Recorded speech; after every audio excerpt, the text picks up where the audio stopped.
He shattered a major record 2 years ago when he was elected Democratic representative for Charleston's 1st District. A first-time politician and longtime attorney. We're joined by incumbent Representative Joe Cunningham. Congressman, thank you so much for joining us. Thank you for having me. Appreciate it. And when I say longtime attorney, longer than having been a politician, you actually got your degree in ocean science. And I want to get to that in just a little bit. But we had your opponent, Republican Nancy Mace. She was on last week. And I'd like to ask you some of the same questions that I posed to her and hopefully get some clarifications on things among issues that matter most to our voters, certainly the economy, taxes, offshore drilling, health care. But let's start with Parris Island. This was something that came up in both of your debates time and time again.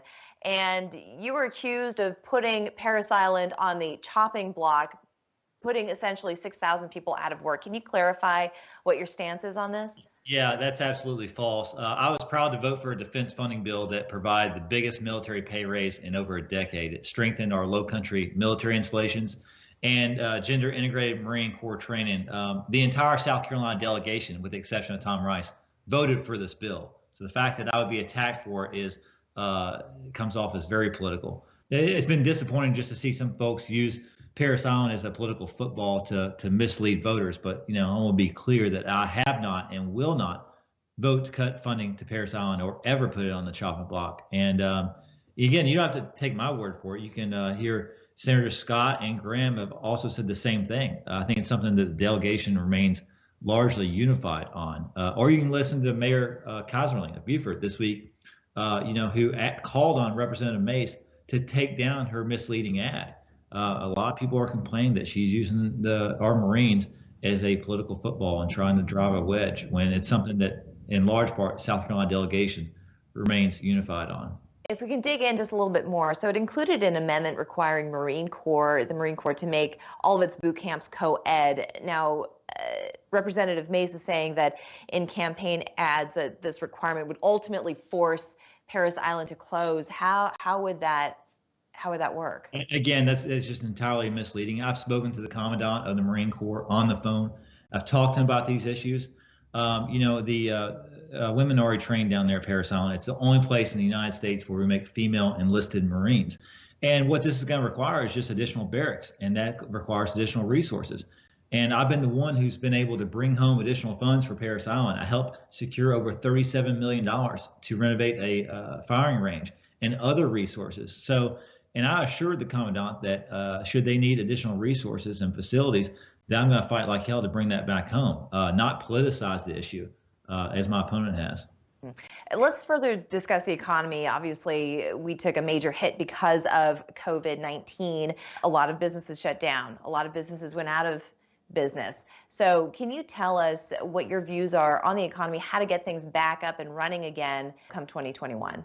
Yeah, well, first of all, I think we need another stimulus package. The CARES Act provided a lot of relief through PPP loans or through testing or additional resources, unemployment compensation, and helped a lot of businesses stay afloat. And we're seeing a lot of our businesses that have been in town for, they are who Charleston is, like Justine's Kitchen downtown off Wentworth Street. We saw them shut their doors. Seen a lot of different small businesses shutter because they can't weather the storm and they need a lifeline. And that's why I've been working with Democrats and Republicans. There's a bipartisan group called the Problem Solvers Caucus, and we put out a general framework with which we think should lead the discussions. And so we're urging the administration, House leadership, and Senator McConnell to get back to the table, to keep on negotiating, because there's still a lot of work that needs to be done, and we cannot go through the rest of the year without having some other stimulus package. But it has to be bipartisan.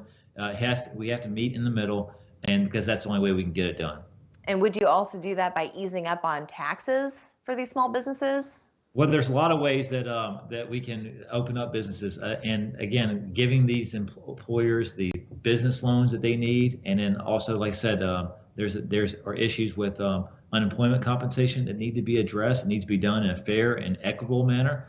But when I talk to folks, business owners, they need the cash in their hands now.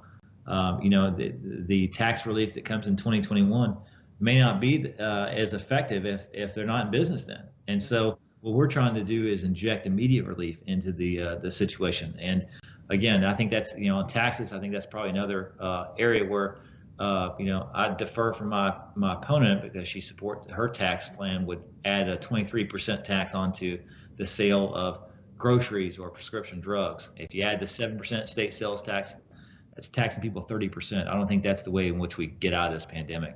All right, now I do want to talk more about taxes. We do have to take a break here, so don't go anywhere. We're back with incumbent Representative Joe Cunningham, who's received endorsements from both sides of the aisle. We were just talking about taxes, and there was a number that kept popping up in both of your debates with Nancy Mace, your opponent. That was 23%, 30% raise in taxes that you say she would impose on voters. Can you clarify where that number came from? Yeah, that's the tax plan that she supports. It's a 23% national sales tax, which would increase the cost of nearly everything we purchase, including groceries, medicine, and medical procedures. And it's reckless. It's a regressive scheme that would cost South Carolina families and seniors. In fact, it would raise the tax burden for 90% of taxpayers, and only the top 10% of incomes would see any type of tax cut. I don't think that's a fair and equitable policy. I think it's unfair that the seniors who have paid their income tax all their lives would now have to shift over and start paying higher sales taxes as well.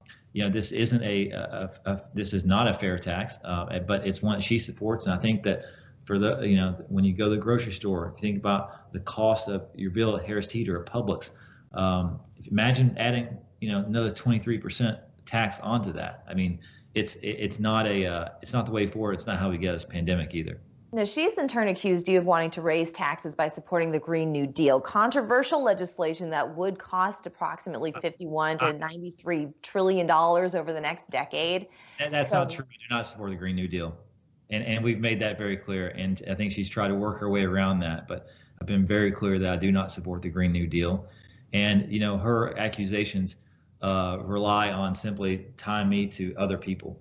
And she can't run against my record, so she's choosing to run against Nancy Pelosi, Joe Biden, whoever else. Well, I'm glad that you brought up Nancy Pelosi's name, because this particular office, which has been held by a Republican for 4 decades until you assumed office 2 years ago, it's seen as one that should be bipartisan. When Nancy Mace says that you vote with Nancy Pelosi 90% of the time, how have you worked with both sides of the aisle, and have you voted with Nancy Pelosi 90% of the time? Yeah, well, I said in the debate, a quote my dad used to tell me is that numbers will tell you anything if you torture them enough. And I don't know where she gets her facts from, but the U.S. Chamber of Commerce would not have endorsed me if I were simply a rubber stamp for a party or a person. I wouldn't be ranked the 4th most bipartisan member. I have 435.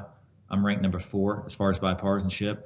And I've had multiple bills signed into law by the president, and you only get to do those things if you're able to reach across the aisle and work together with people. I think I've got a proven track record. In fact, I've had more of my bills signed into law in my very first term than any other member of South Carolina's delegation, with the exception of Graham and Clyburn, who've been up there for decades each. So I think that's a testament to how well I work with people, how much I reach across the aisle. And it's a good contrast between where my opponent is, who said, I'm as pro-Trump as they come. And so, look, this district isn't looking for a rubber stamp for a person or a party or a president. It's looking for an independent thinker. And it's, I know that she worked on his presidential campaign. And I know that she wants to go to D.C. to continue working for him, while I want to remain in D.C. to continue working for the Low Country. How do you think President Trump has done in office? Well, look, I certainly have my disagreements with him, and I'm not afraid to vocalize those. I was proud that he signed my bill, the Great American Outdoors Act, into law. And another bill, the Veterans VA Telehearing Modernization Act, that helped out our veterans. And so, look, I think you have to give credit when things are done right, but I think you have to hold people accountable when they do things wrong. And that's exactly what we've tried to do up there in the first term in Washington, D.C. What do you think President Trump has done wrong? Well, the tone and the rhetoric, I wish somebody would take the Twitter away from him. I don't think that that's representative of our values here in the Low Country, for one. And look, you got to be able to work well with each other, and even people you disagree with. I mean, what a relief it'd be just to work only with people you agree with all the time, but it's just not the case. And if you're going to get things done either in Washington, D.C. or on a global scale, you got to be able to work with people you disagree with or see things differently on.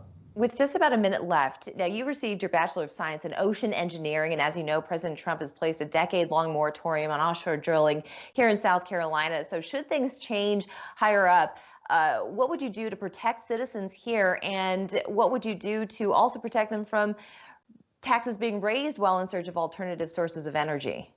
Well, as we've seen, the price of oil and the price of gas has been going down.